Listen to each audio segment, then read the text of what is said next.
There is a scare in this movie that literally sounds like a balloon popping. I shit you not. Let's review The Exorcism.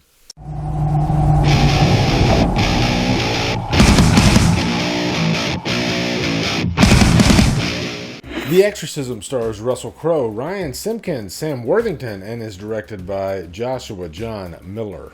What's up, guys? Welcome to a brand new 2024 review. Boy, has June been kind of a dry month. I just feel like I haven't been reviewing that many new movies. Maybe I have, but it just feels like I haven't. But luckily, we got some heavy hitters coming up like Maxine and Longlegs. But today, we're going to review The Exorcism. I think the buzzer on this movie was that Russell Crowe's doing another Exorcism movie. He did The Pope's Exorcist, which I did not see. I don't know. I don't even know if that's considered a great movie. I never even looked at reviews on it, so I don't know. But it's just interesting that back to back. Does he need money? Is he really infatuated with exorcism movies? Could it be both?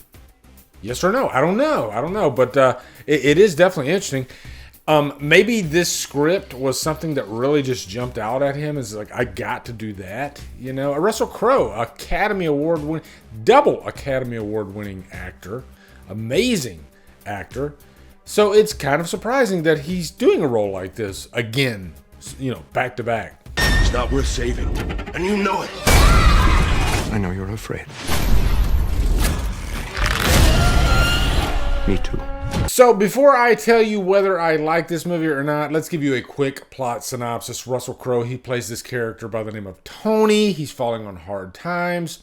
His wife passed away of cancer. This is all established at the beginning of the movie. Okay, I know some people get so damn pissed off if I give them a kernel of the damn plot of the movie. All right, but I'm sorry, that's just how I do things. All right? I lay the tracks for you. Okay, if you can't deal with stuff that happens in the first 10 minutes of the movie, then don't watch the review. All right, I'm just kidding. All right, I'm just messing around. But seriously, he plays Tony. His wife passed away of cancer, but he's really had a rough run since an early age. I won't spoil what happened to him when he was young, but it does involve Catholicism and priests and whatnot, and so it does feed into why he is I guess prey for a demon. The demon's name is Moloch in this. We all know that in these exorcism movies, the demons usually prey on somebody that is emotionally weak. And that's what he is in this. But one thing that is very unique about this movie, he is an actor, and most of this movie takes place on a movie set. I was actually going to open up the review by stating that this movie was clearly shot on a soundstage, and it's painfully obvious. But that's not a con, because that's the actual plot of the movie. So I guess this demon, Moloch, he possesses this movie set, this soundstage.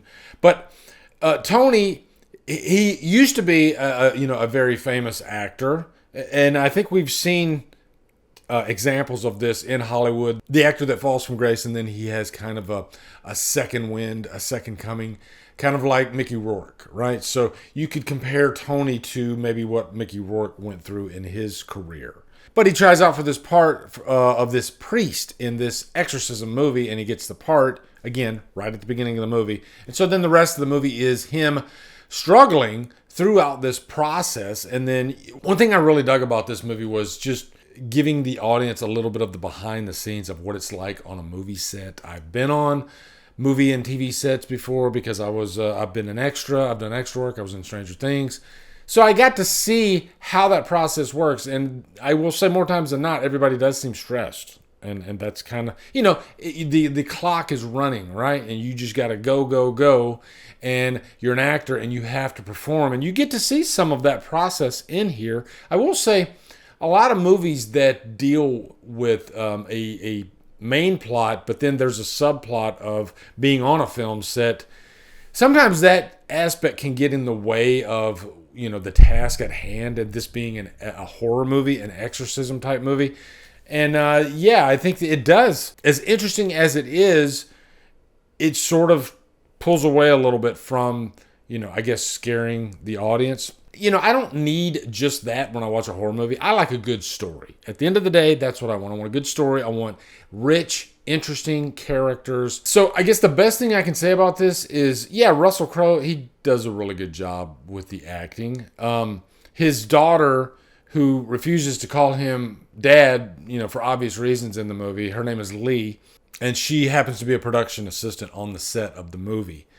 But she's the one that seems like she wants to help him, that wants to save him. But she is his blood.